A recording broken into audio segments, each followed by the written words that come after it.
Hey everyone, this is Pete, and welcome back to Atari A to Z Flashback, a series of short playthroughs of the 150 games that make up Atari Flashback Classics for Nintendo Switch. Today's game is Centipede, again, for the third time.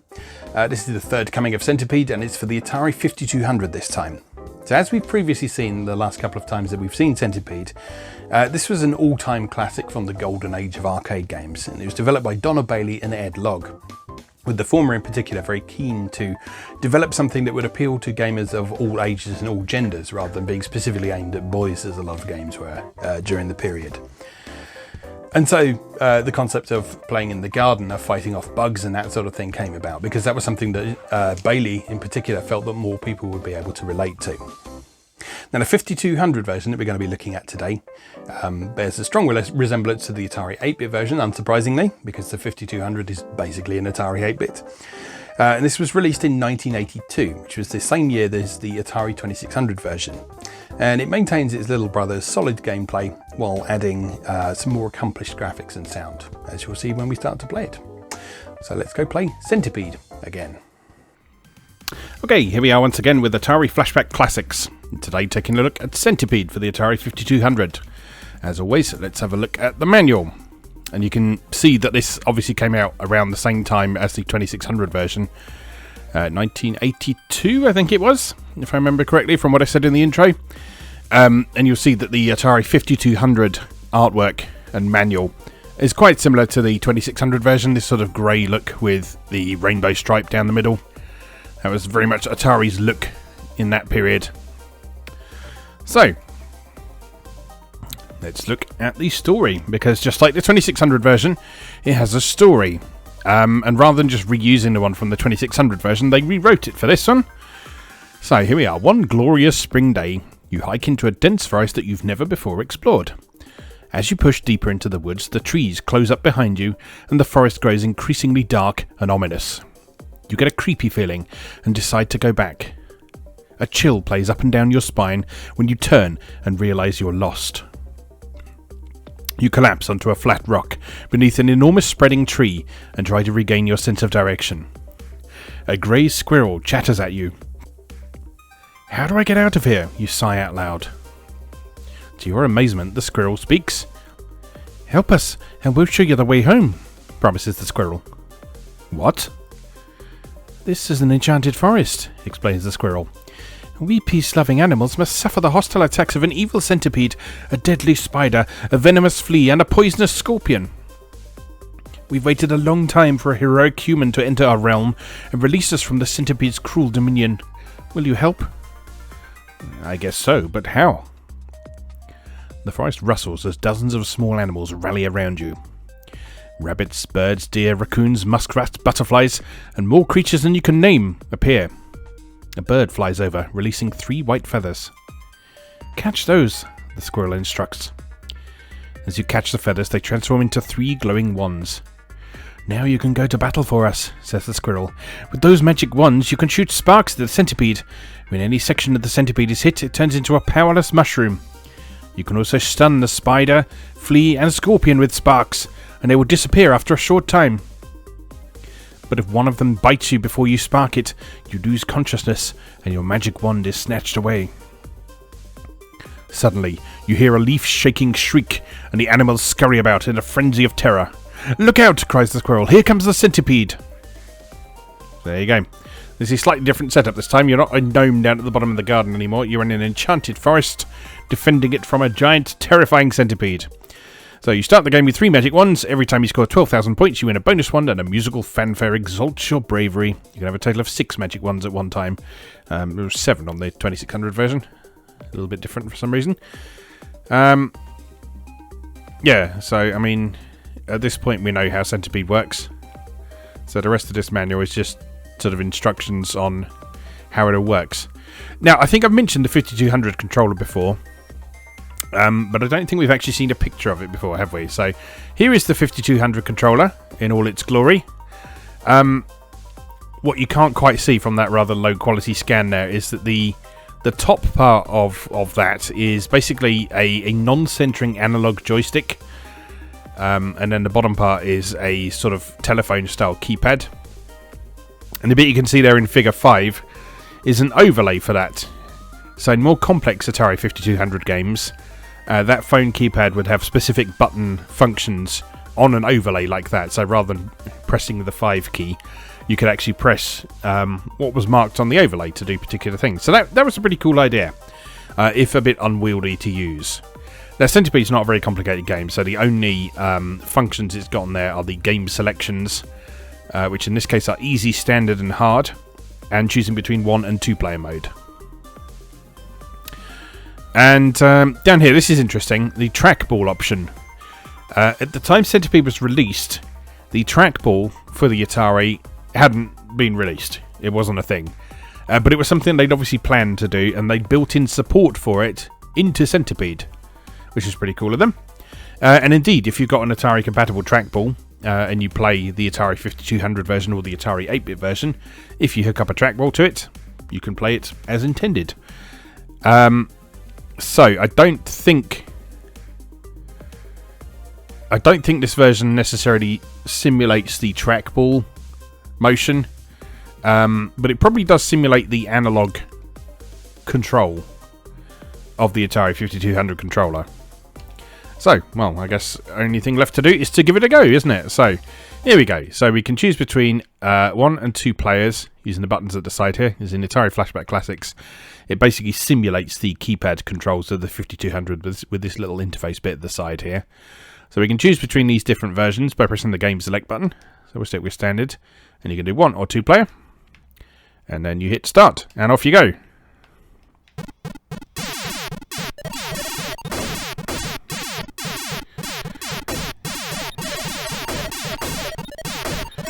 So, if you remember the Atari 2600 version from last time, you can probably immediately see that this is much more technically proficient.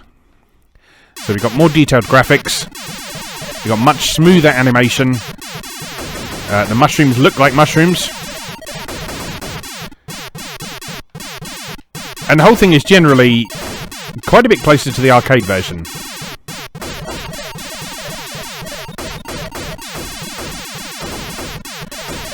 The animation on the Centipede is worthy of particular note. It's very sort of smooth.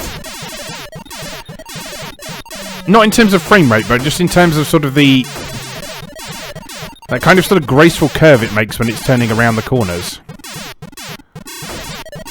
Oops. This also feels quite a bit more difficult than the 2600 version for some reason. I'm not sure why. I think it might be moving a bit quicker. Oh dear. Definitely harder. Let's try that again, shall we? Right. Let's clear out a bit of space down here while it's not too intense.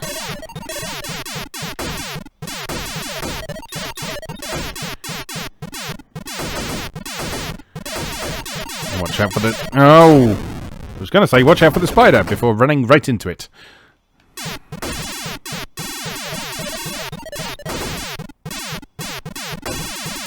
Oh, dear me. Yeah, really showing my lack of skills today, aren't I?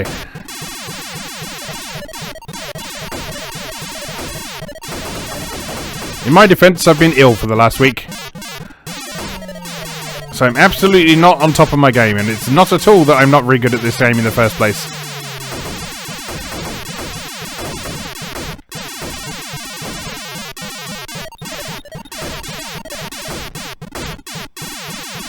Oh, that was nice. Oh, that was less nice. Got a better score than last time, at least, though. Right. Again. At the very least, I want to get to extra life territory, which is 12,000 points in this version.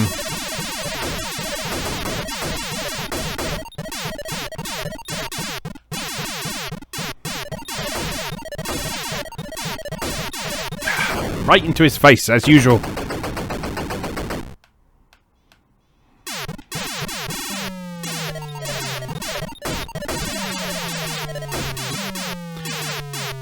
And once again, with the spider, the closer you are to the spider when you destroy it, the more points you get. So There's that sort of classic arcade risk versus reward at play here, as usual.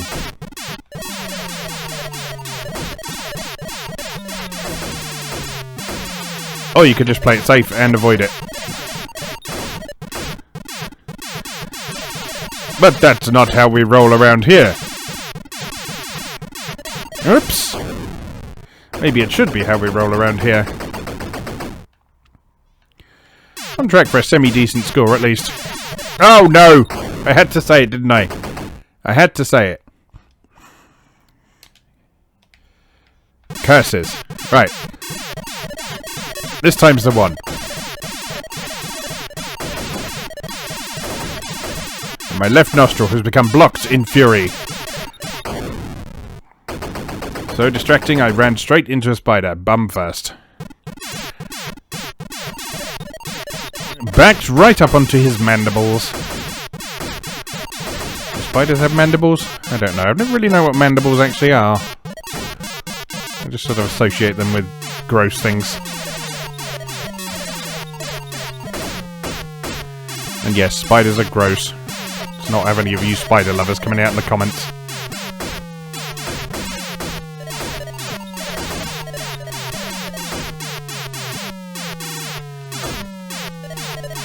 Oddly enough, one thing does occur to me... No!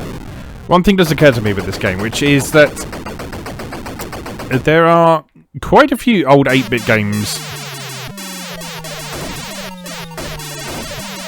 that involve spiders.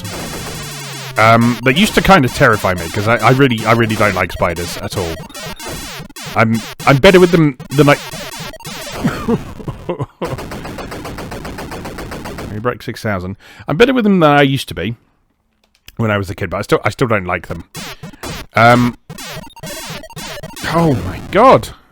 What is 31 points?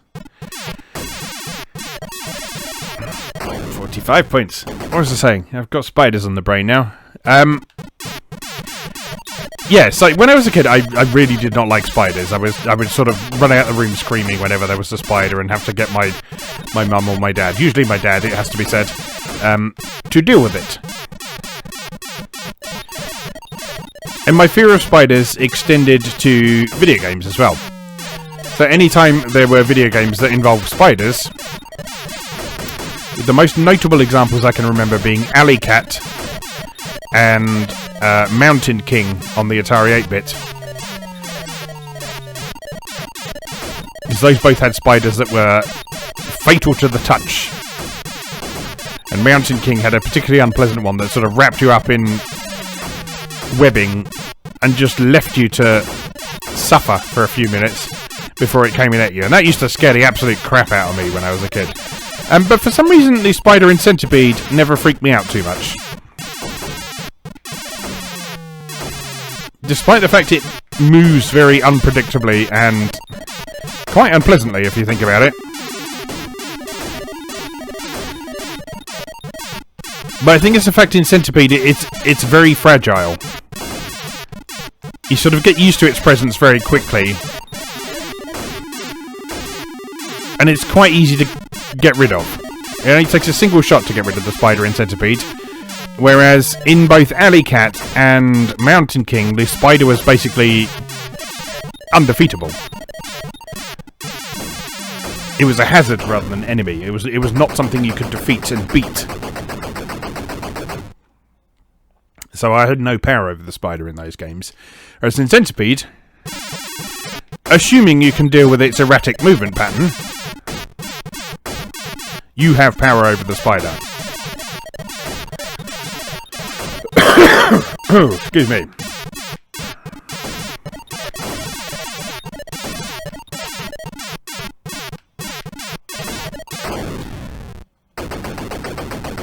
Unless you're me, as you see. In which case, you just run into the spider at every opportunity you get.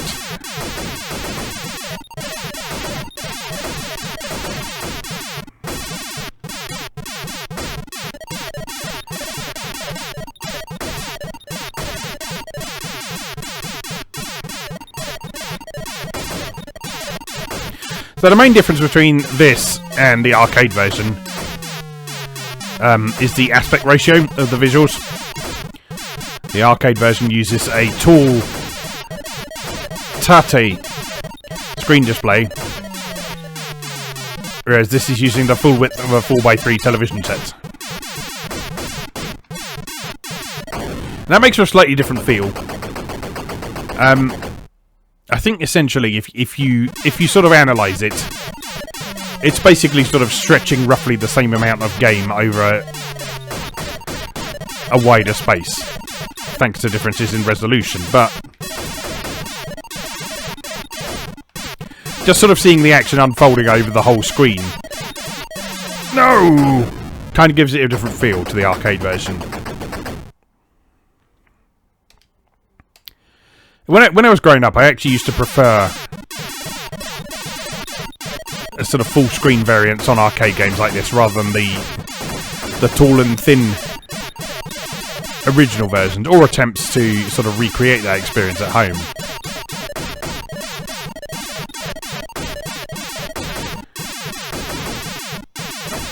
And so did most developers at the time, it seems. So actually seeing arcade games presented in an authentic vertical orientation didn't really become a thing until a bit later. I think the first time I remember seeing it happen was probably in the 16-bit era. A while back on Atari A to Z, we looked at Ikari Warriors, which was an SNK game ported to Atari ST by Elite. And that port actually incorporated... It wasn't a perfect recreation of the original arcade game's vertical aspect ratio, but it was a lot closer than I'd seen in many previous games. And I think that was probably the first time I was really conscious of there being a difference.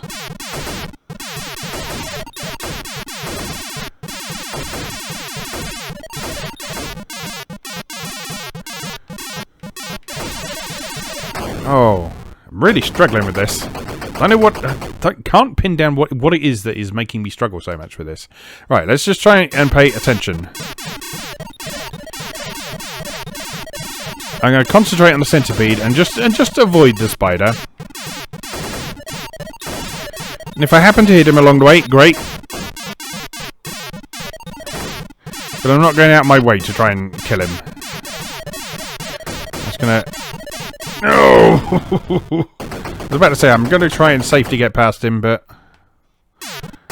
Well, apparently that's not happening. Maybe I should concentrate on the spider.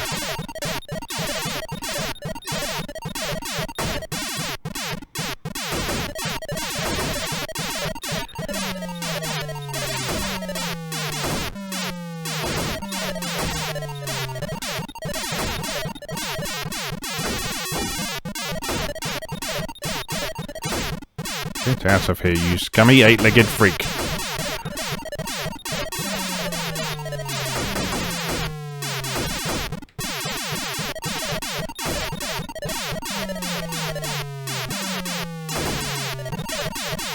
No, leave. Go away. No! Oh, why?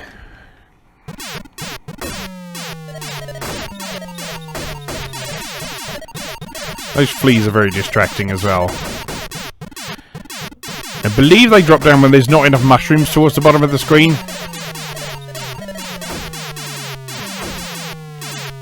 Oh, right into his face. I'm bad at this. I'm so bad at this. But I'm going to keep going. I want to get that extended play. It's a matter of pride now.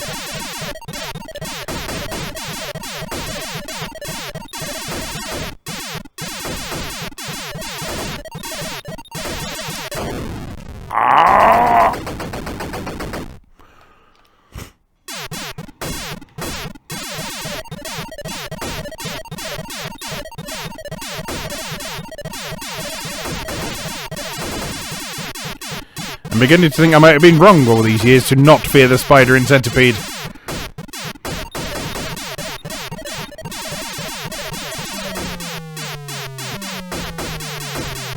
No!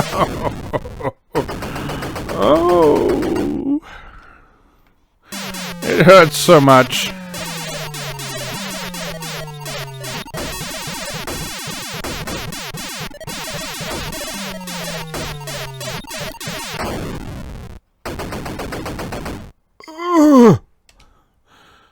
Again, I'm gonna play with the D-pad this time.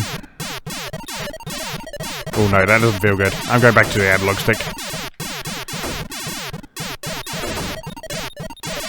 Yeah, there is a clear difference between the two in this one. The D-pad feels much too fast. It feels like you have much less control over what you're doing.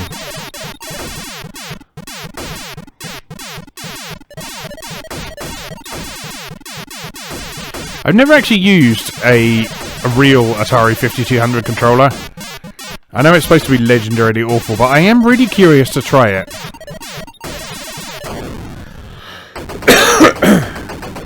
It's because I think it's a really interesting concept for a controller.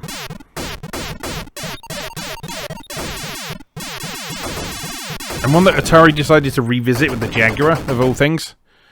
Because that also had a telephone-style keypad on its controller with overlays and all sorts of fun times like that. Oh god, that was terrible, wasn't it? I just need to stop talking while I'm playing. Again.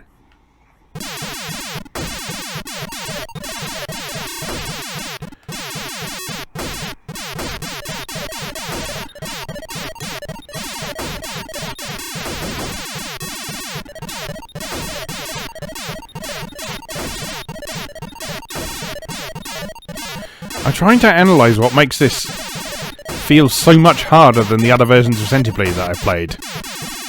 And I can't tell what it is. I don't think the spider's moving noticeably differently from how he does in other versions.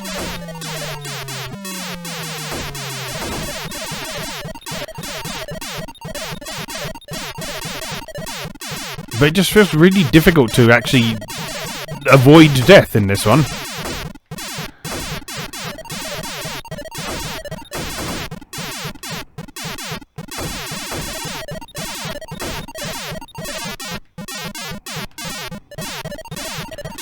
His movement is quite randomised. I wonder if it's something to do with that.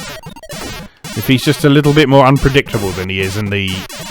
like in the 2600 version or something. Oh god, and he's going very fast there.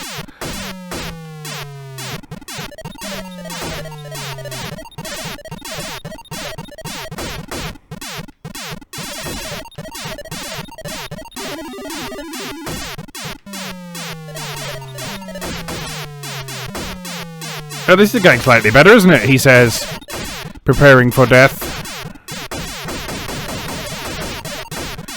There we go. I've mastered it now. Over 10,000 points. I'm the king of Centipede. I'm on top of the world.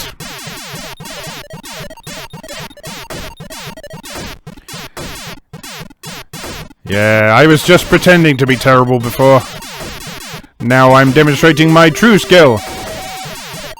That was also me pretending to be bad at Centipede. Immediately losing my extra life. Because I don't need extra lives, because I'm so massively skilled at Centipede.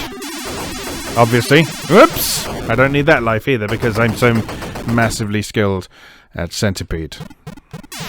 No! You stay away, you dirty arachnid.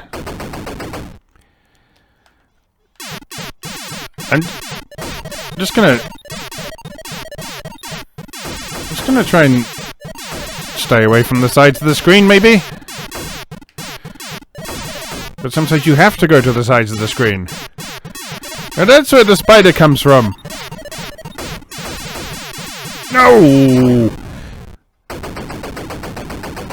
15,000. I'm happy with that. I'm going to leave that there because I can feel my brain slowly melting.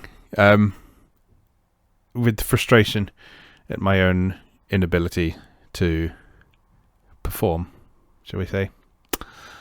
You heard it here first. Anyway, at Centipede, I hasten to add. Oh god, that's a good version. I like that. It's a challenging version as well. So if you want to sort of really, if you really reckon yourself a Centipede and want to sort of challenge your skills a bit, that seems to be quite a tough version. Even compared to the arcade version, which you would normally expect to be the most difficult version. So the 2600 version is probably the most accessible one, easiest one to get into, I think. Then the arcade version, and then the real pros play the Atari 5200 version, evidently. Oh, I could just be having a bad day. But whatever. Anyway, that's Centipede for Atari 5200. As always, thank you very much for watching, and I'll see you again next time.